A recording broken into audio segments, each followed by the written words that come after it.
Artemisia Gentileschi è stata una delle più grandi pittrici italiane.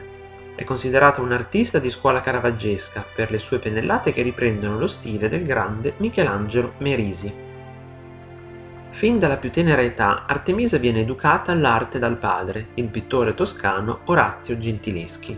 È lui che le insegna a disegnare, a impastare i colori e a dare lucentezza ai dipinti. All'epoca, infatti, le donne non potevano frequentare alcuna scuola o bottega d'arte.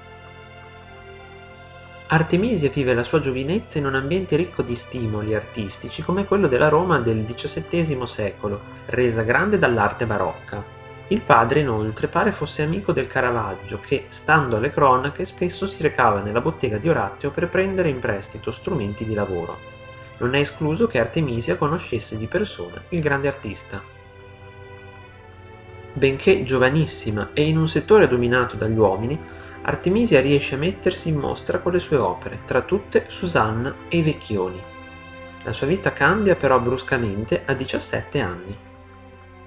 Nel 1611, infatti, Artemisia subisce uno stupro da parte del pittore Agostino Tassi, amico e collega del padre.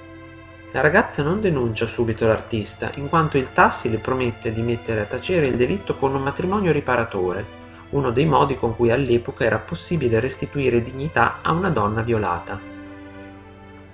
Agostino Tassi non rispetta l'impegno, così Artemisia decide di andare incontro a un lungo e umiliante processo, pur di vedere riconosciuti i propri diritti.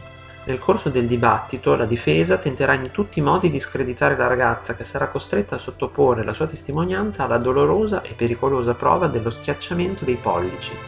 È a questo periodo che risale una delle sue opere più note, Giuditta che decapita Oloferne. Al termine del processo verrà riconosciuta la colpevolezza del Tassi, che sceglierà l'esilio da Roma per non affrontare la pena dei lavori forzati. Anche Artemisia tuttavia dovrà lasciare la città a causa della vasta eco che aveva riscosso quel pruriginoso processo presso l'opinione pubblica. Ciò non impedirà ad Artemisia di abbandonare la propria passione.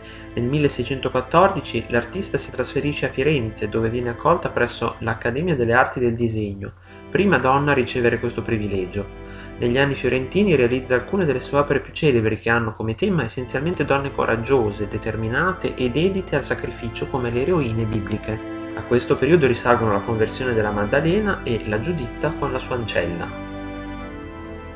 Nel 1621 è ancora a Roma per poi spostarsi a Venezia e Napoli, città presso cui si trasferirà definitivamente, fatta eccezione per una breve parentesi a Londra nel 1638.